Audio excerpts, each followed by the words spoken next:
The burden of government spending has exploded in the past 10 years in America, and it is expected to become even more onerous in the next 10 years. What does this mean for the U.S. economy? I'm Dan Mitchell of the Cato Institute, and this Center for Freedom and Prosperity video is going to discuss the Rahn curve.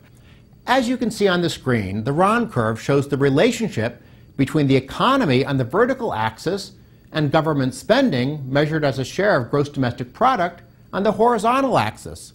When there is no government, the graph shows that economic output or growth is very low.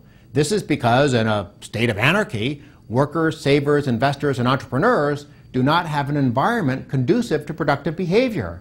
But as government begins to provide core public goods such as rule of law and protection of property rights, economic performance improves. Simply stated, people have a much greater incentive to produce when they know there are rules protecting life, liberty, and property. But just like some food is good but overeating is bad, the same thing is true for government spending. The Rahn curve shows that there is a growth maximizing level of government spending, but once the budget exceeds that point, economic performance begins to slip. The Rahn curve, which is named after Cato Institute fellow Richard Rahn, is sort of the spending equivalent of the Laffer curve. In both cases, it is a very bad idea to be on the right side or downward sloping side of the graph. In the case of the Laffer curve, it means tax rates are so high that the government actually loses revenue because people decide to earn and or report less income. In the case of the Rahn curve, it means that government is too big, and this is reducing prosperity. The most challenging question, of course, is figuring out whether government today is too big or too small. In other words, where is America on the Rahn curve? We're going to flash a bunch of academic studies on the screen that show estimates of the growth maximizing level of government spending. Now feel free at any point to pause the video if you want to examine the findings of any particular study. But you'll notice that what you see is that scholars generally conclude that economic performance is maximized when government spending is somewhere between 15% of GDP and 25% of GDP. Now, the fact that there is such a wide range of estimates should not be too surprising. Economists are notorious for disagreeing with each other, and to be fair, this kind of empirical research is a big challenge since there are many other policies, including taxation, monetary policy, regulation, and trade policy, that also impact economic performance. But you, the viewer, only need to understand one thing. Government spending in America today consumes 40% of GDP. In other words, the budget is way above the growth maximizing level, even if you assume that 25% of GDP is the right amount. And other nations, by the way, are in even bigger trouble, particularly places such as France, where the burden of government spending exceeds 50% of economic output.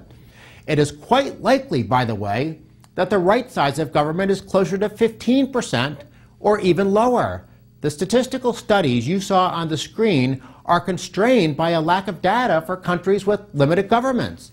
Even relatively laissez-faire economies such as Hong Kong have government sectors that consume nearly 20% of GDP.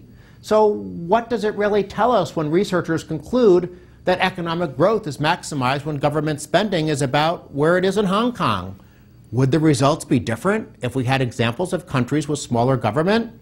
There's no way to answer that question, but here's some food for thought. Let's look at this chart using data from an International Monetary Fund study showing that most nations in Europe and North America had very modest levels of government for much of their histories, oftentimes consuming only about 10% of GDP.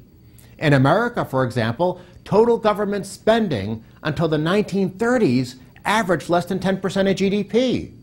Does anybody really think, though, that America would have grown faster in the 1800s and early 1900s if the burden of government spending was doubled from 10% of GDP to 20% of economic output? Or let's ask the same question about England or Sweden. The answer almost surely is no. And this means that the academic studies on the Rahn curve today are almost certainly overstating the growth maximizing level of government. For all intents and purposes, today's research may be measuring the downward sloping portion of the Rahn curve. Let's conclude with the one thing we can say for sure. Government today is far too big, and this is hurting growth. undermining prosperity, and reducing competitiveness. It doesn't matter whether Republicans are spending too much money or Democrats are spending too much money. And it doesn't matter whether we're looking at America or other nations.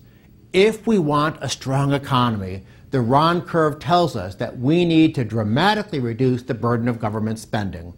I'm Dan Mitchell. On behalf of the Center for Freedom and Prosperity, thanks for watching this video, and please share it with your friends and colleagues.